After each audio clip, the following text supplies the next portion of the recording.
Okay, so this is the episode of Teen Titans that made me a fan of Teen Titans.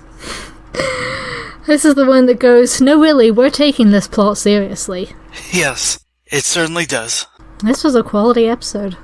Yeah, it's very, very, very good. So, oh god, I have a very, very long episode description. It's, a lot happened in this. Yeah, just a lot. Okay, let's try to go through this whole thing. The Titans battle with Slade's masked minions, who are trying to steal a computer chip of some sort, though to me it looks more like a computer disk, but whatever. While Robin is able to stop them, when he interrogates the one with the chip, it turns out to just be a robot under Slade's command. He says he can't meet yet, but he is looking forward to it. This causes Robin to spend his time researching Slade by himself in order to find anything about him. Later on, a masked villain named Red X ends up stealing the chip, and is able to stop the Titans in their tracks easily. Robin apologizes for not being around while he continued to research Slade, but ends up going after Red X next time, only to be caught in a net. The other Titans chase after Red X as they battle a bit more effectively against him. At one point, Beast Boy ends up falling onto subway tracks, about to be struck by a train when Red X saves him, only to kick him away and escape. Red X is negotiating the trips with Slade, who says he only needs to get one more before they can meet. Red X then ends the call, only to take off his mask and reveal it's actually Rob. When everyone is annoyed that Robin is doing his own thing instead of helping against Red X, Starfire checks out his room and finds that the Robin who was caught by Red X was actually a hologram. Red X meets up with Slade very immediately after he retrieves the last chip, but Slade knows he's actually Robin and attacks the robot army. The other Titans jump in to stop Red X, but Starfire tells them to stop and Robin unmasks and chases after Slade. Slade and Robin have a hand-to-hand fight on top of a building, with Slade helping Robin once he's about to fall off the roof. Eventually, Robin seems to have defeated him, only to reveal that Slade he met was also a robot, and that he suggests that they will meet soon enough. The robot then explodes. Afterwards, Starfire confronts Robin, disappointed that he didn't trust the team to tell them about this plan. And the episode ends there. So, early on in this episode, there's some episodes that you can tell very, very quickly who the focus character is going to be just from the way the early shots are laid out about who they focus on. It was pretty clear early on that this was going to be a Robin-centric episode, which hasn't happened yet. All the focus has been on the other members of Teen Titans, possibly because everybody in the universe already knows who Robin is. Yeah. Like, most comic book characters are lesser known compared to Robin. So this is our first Robin-centric episode, and it gets quite serious into the Slade plot very quickly. The fighting early on is really, really good. I will say, one of my favourite things about watching any cartoon with Dick Grayson's Robin in is this fighting is always very, very acrobatic, especially in Young Justice, and it's always a real treat to watch. Yes, which it was here. Especially just, his fight with the Slade bot at the end was fantastic. But I mean, even early on, there's a lot of good fighting, especially when he catches Starfire when she's falling with this double grapple thing he does. Yeah, that was cool. That was really cool. I do have a note from earlier on. It's when Robin yells "split up" and they're going after the robots. I'm just like, splitting up has never been a good search plan in any cartoon ever. True. This is just, I can't off the top of my head think of it if this applies to other media outside of the horror genre, but just splitting up doesn't work. It ends badly. Yeah. But yeah, Robin and Starfire. Robin finds out it's a robot, and Slade is being creepy as shit to him. Like, before this point, I assumed Slade just had some weird fixation on all the Titans, but this episode it looks like a very specific fixation on Robin. He's really creepy about it. He's super duper creepy about it. Yeah. I kind of like the subtextual point that part of the reason Robin is so obsessed is it's either because he's picked up that Slade is individually fixated on him, or he also mentions to Starfire later, he says, "You almost got hurt, and next time it could be worse." So it could just be that he's worried about, he wants to try and sort this out without any of the other Titans getting hurt. Potentially, yeah. Like, that bit's a bit unclear if it's specifically that it was Starfire that was hurt that rattled him, ship, or if it would be worried about all the Titans. And I am curious with the other And again, I think Robin's the only one of the Titans that, as far as I know, has a superhero mentor that he's used to working with. Like, he's used to working with someone who's a lot better in the field than he is. So maybe it's just rattled him a bit, seeing someone on his side getting really hurt like that. Yeah, potentially. You can tell how deeply this episode got me into the character dynamics. Yeah. Yeah, there are just a lot of awesome things about this episode. And it's again doing that thing where it's very focused on Robin, but it still gets through the other characters pretty well. Like, you know, of course Beast Boy has a collection of shitty movies. Of course Cyborg is unironically into those shitty movies. Yes. Raven is sarcastically like, they both sound good, and then burying her nose in a book, so, you know, once again, she's me. And Starfire's trying to get everyone involved. It's like, perhaps Robin would enjoy potatoing the couch.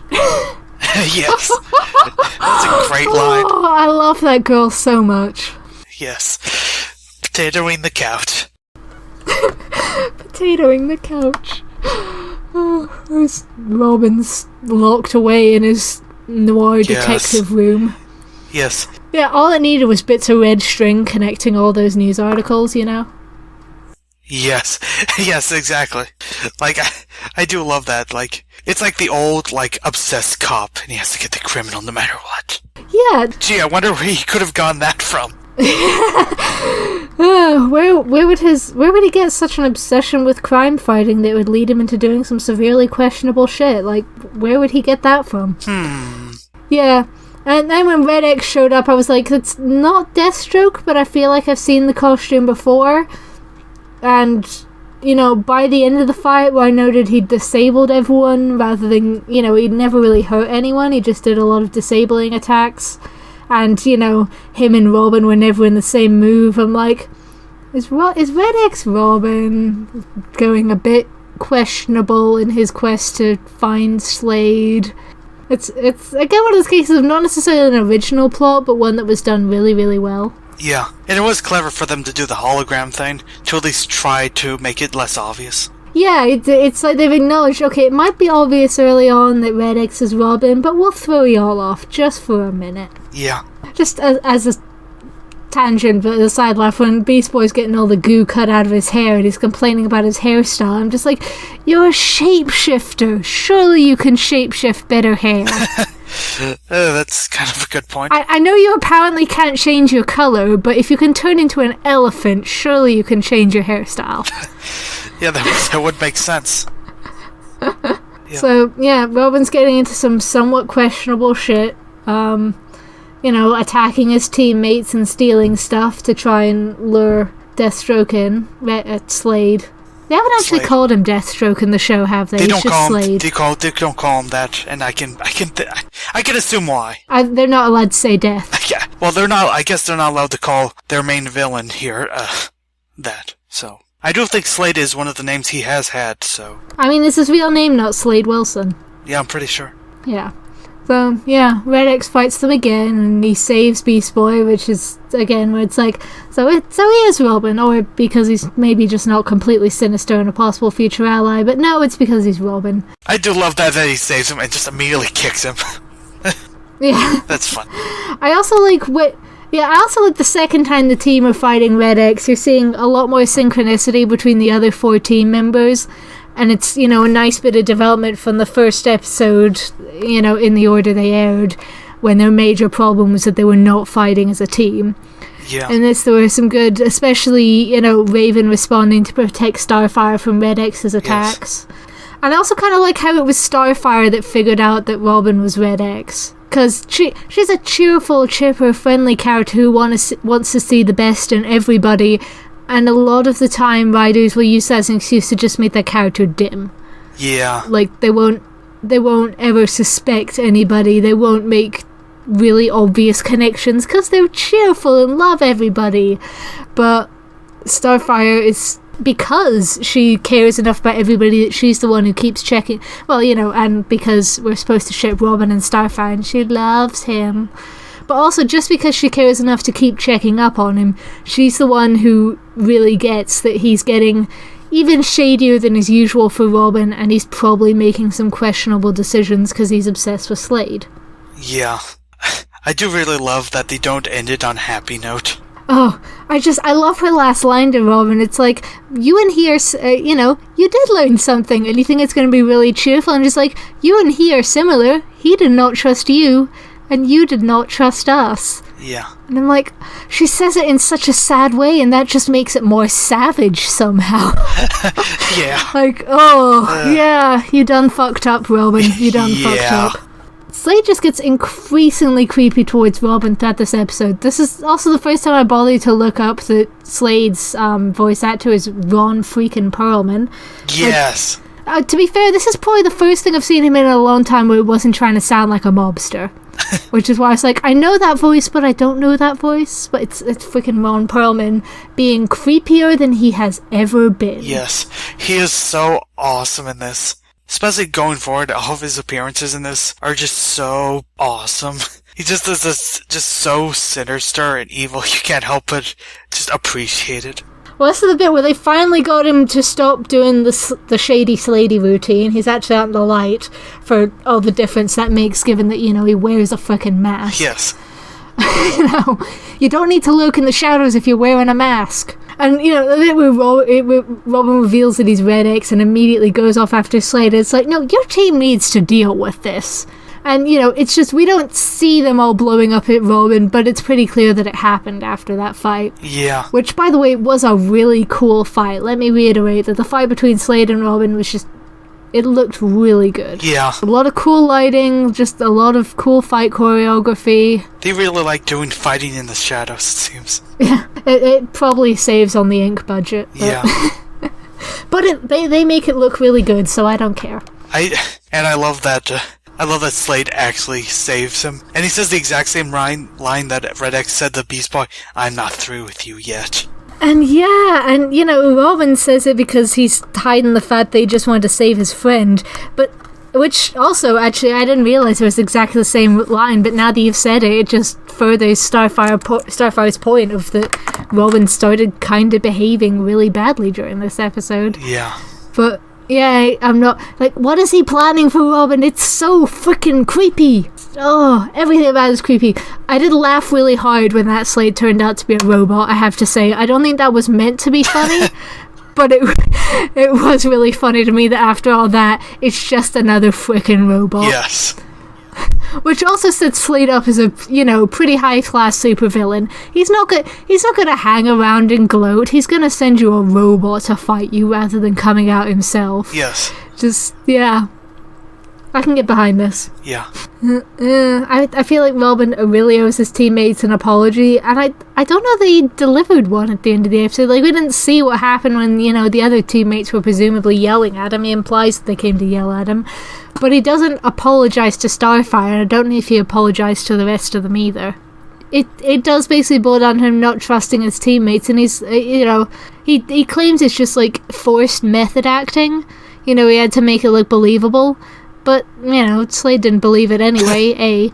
And B, it just shows a lack of respect for his teammates, yes. I think, that they couldn't figure out a way to make it work together. He has to work alone. Again, I wonder where he got that from. Wow, Robin, you're really wrong about everything. Yeah, and, I am curious to see how that's going to pan out between Robin and the team, because it was one of the big character conflicts for Nightwing in Season 2 of Young Justice, was him hiding a major plan they had going on from the majority of the people he was working with, and because he felt like he had to, and the fact that he was worrying that he was behaving too much like Batman with keeping all these secrets and not trusting people. So, I mean, again, I'm not expecting the show to be Young Justice. I know they're very different shows. I'm just curious if this is going to be a major character conflict for Robin across Teen Titans, and if so, sign me up. Because I'm all here for serialized fiction, and this just looks like a really good setup for some really painful character interactions. Yeah. I'm here. Obviously, I can't do as much speculating because I know what happens, so... Yeah, no. You know what happens, I just get to speculate away. Exactly. And you get to sit there and cackle when I get it right or horribly, horribly wrong. Yeah, exactly. That's exactly what I would do. I have been spoiled that at one point there's a plot where Robin appears to be working for Slade, but he's got like evil robots or something following the rest of the team, so he's having to work for Slade to keep them alive or something. I'm aware that is something that goes on, but I don't know at what point in the show that happens, and I don't really, as you can tell, I don't really know the ins and outs of that situation. Yeah. But I wonder if this is foreshadowing, like, would the teammates, would the team really believe that Robin would turn on them because he doesn't trust them? Yeah. I mean, there was no way I could have liked it as much as when I first saw it, because, like, it made such an impression on me that I pretty much instantly fell in love with the series, so, like, not gonna top that. That's fair enough. But, like, it is still really awesome. And there's some other things to talk about. First of all, I love Red X's, like, weird powers, or, like, the weird things he uses to stop the Titans, like... Yeah, what was with that power set? How did Robin make that? What was he doing? Well, he made some new technology, and now he had an opportunity to use it. Yeah, apparently. Like, especially love, like, he has Red X's over Raven's mouth. Self-casting spells, I know. Yes. And I love when Raven takes it off, and she's just clearly screaming on the inside, but she just says, ow. Oh, I know. That was great. And he just, like, cracks into Cyborg's back circuits, which is really invasive when you think about it, but he just kind of makes him dance and then fall over. Yeah. I also loved how they used their powers in the first battle. Like, I love Raven's weird hand shielding thing she did. Yeah. That was cool. That's the type of thing I would love to see in a video game, by the way. But you can just shield by using magic like that. That'd be awesome. The art style is really cool, so if it was in the right kind of game that would take full advantage of the just really cool black and white styling of her powers, that would be fun. Yeah. And I loved how Beast Boy almost got the chip, but then the robot just stomped on his anteater tongue, and he's just like, oh, that tasted awful. Yeah. Oh god, that seems like the most painful thing. Stepping on a tongue. Oh, that does sound painful. Oh, I don't want to think about that. Yeah, and the music in this episode, it was just, like... It actually kind of reminded me of The Matrix in a way. Like, a lot of that sort of, like, techno-rock sort of music they'd use in those movies. Yeah, that's what, especially in Robin's fight with Slade, the music there was really interesting. Yeah, but it was just very, very Matrixy. Yeah. And it was a bit darker than any of the episodes so far, I think. Yeah, it certainly was. So I am looking forward to where this is going. I'm not sure how serialized the show is going to be. Like, is it going to steadily be plot, or if it's just going to dip into plot in between one-off episodes? More the latter, really. Okay. But, that works too, if they're doing it right. And I'm pretty sure I know what next episode is. Can you say mood whiplash? It's been a while since I've watched a show week by week like this, rather than just, binging it all in 3 days. I tend to prefer watching it this way, usually. I tend to be a binge watcher, but I acknowledge that this is meant to be watched week by week. It's not a Netflix show. Nowadays, I would only want to binge watch something if it was like something that was already finished, instead of having to just watch a ton of it and then immediately wait. That would suck. Because, even with Steven Universe, I watched it relatively slowly. Because I didn't want to just immediately get caught up after watching a ton of it. It's like, I love it all, and now it's done until who knows when. Exactly. I've actually been watching a lot of weekly shows right now, because I didn't used to be able to keep up with weekly shows very well, aside from, I think, Legend of Korra. But now I've got mostly superhero shows. Mostly DC superhero shows, for that matter. But, yeah, this is cute. Yes, it is. This is good. They did some really good stuff with this episode, and I look forward to see where it's going.